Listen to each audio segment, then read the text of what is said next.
Hoje a gente vai conversar sobre a doença mais comum dessa época do ano, a tal da bronquiolite. Se vocês foram num pronto-socorro ou precisaram ou passaram na frente de algum PS infantil, nessa época do ano tem criança saindo pelo ladrão, cheio. Por quê? Primeiro que é um pouquinho depois que eles começam as aulas, então eles começam a trocar suas bactérias e vírus um para o outro. E depois, porque é o momento que tem a maior circulação de um vírus, que chama vírus sincicial respiratório, que é o vírus que causa a bronquiolite. O que é a bronquiolite? A bronquiolite é como se fosse uma gripe, um bebê pequeno, que vai fazer como se fosse uma crise de asma. Então, peraí, é uma gripe que é uma crise? Não. Se a gente pega alguma infecção pelo vírus sincicial respiratório, a gente vai ter um resfriadão, daqueles bem do mal. Vai ficar cansado, nariz escorrendo, falta de ar. Desculpa, gente, meu olho começou a coçar. Se um bebê pega esse mesmo vírus, ele vai, como ele é muito pequenininho, ele tem um pulmãozinho bem pequeno, toda aquela inflamação que a gente consegue controlar porque a gente é grande, a gente tem nariz, a gente tem pulmão grande, a gente tem uma coluna de ar maior, para eles é muito pequenininho e isso acumula lá e eles vão ter falta de ar e vão chiar igual gatinho. Quem teve bronquite, asma ou conhece alguém que tem, já deve ter visto isso. Então, como que funciona a bronquiolite? Essa criança tem um contato com o vírus, ou porque ela brincou com uma outra criança que esteja infectada, ou porque um adulto está gripado perto dela.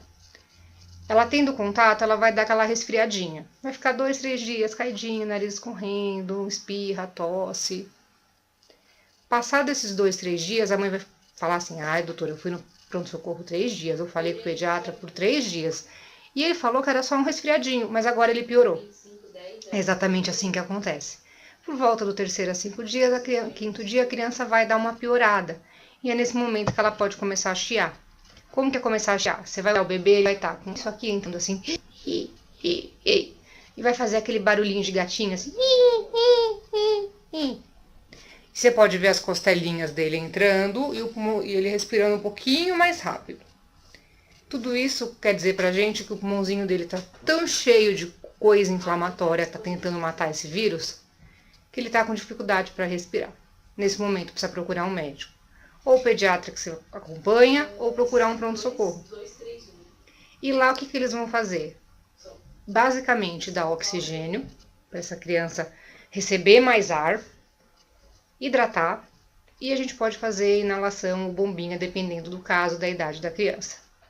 É uma doença de criança muito pequenininha, então normalmente pega bebês de 2 meses a 2 anos, ou pode pegar antes, como pode pegar depois, mas normalmente é doença de criança pequenininha e precisa de muito cuidado. Ah, mas precisa de antibiótico? Não, não precisa de antibiótico, porque é uma infecção viral. Ela melhora por volta do 7º, 14º dia, e a criança volta ao normal. Ah, mas a minha vizinha teve e depois ela ficou chiando 2 anos. Sim, ela pode acontecer isso. Toda vez que você tem um episódio de bronquiolite, você pode desencadear como se fosse a reação do espirro, mas no pulmão.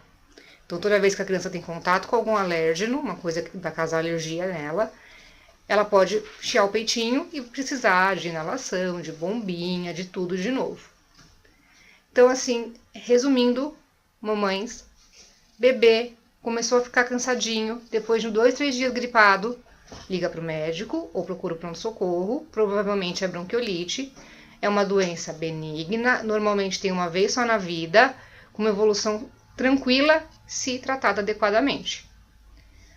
Se precisar, a criança não estiver oxigenando legal, às vezes precisa ficar internado uns dias para receber oxigênio, fazer inalação, fazer fisioterapia respiratória, para ele voltar ao normal. Bebezinhos muito pequenos precisam de muito mais cuidado, então fica bem esperta que a gente está no auge da circulação do vírus. Por isso que pronto-socorros estão tão cheios e todo ano é igual, e todo ano março e abril são os meses que esse vírus circula. Tem anos que tem menos, tem anos que tem mais, mas é uma doença que a gente tem que ficar muito esperto, tem que saber que evolui dessa forma. Só vai precisar de antibiótico se essa criança complicar para uma infecção bacteriana que não é tão comum. E basicamente é oxigênio, inalação, bombinha, se precisar, a inalação é a bombinha, se não inalação só com soro. e hidratar. Como que a gente evita essa doença? Bom, para quem está na escolinha é mais difícil, porque você não tem esse controle, mas em casa como a gente evita? Evitar que nossos bebês tenham contato com pessoas gripadas. Se a gente estiver gripado, tentar tomar cuidado, tentar colocar a mão para espirrar, passar sempre álcool gel a manipular a criança. Pedir, por favor, para quem for visitar e estiver gripado, não ir. Sempre ter esse cuidado de higiene. E se o bebê gripar, a gente fica muito de olho para não complicar. E basicamente a gente vai ter essa bronquiolite até junho, julho, começa a diminuir bastante e aí só o ano que vem. A bronquiolite não é o H1N1, não é a gripe pelo influenza, é outra coisa que a gente vai falar depois. E eu vou fazer uma série logo mais das ites. Então a gente falou de bronquiolite, vai falar de rinite, de amidalite, de sinusite e de influenza H1N1, que é outra coisa que as mamães ficam meio apavoradas e logo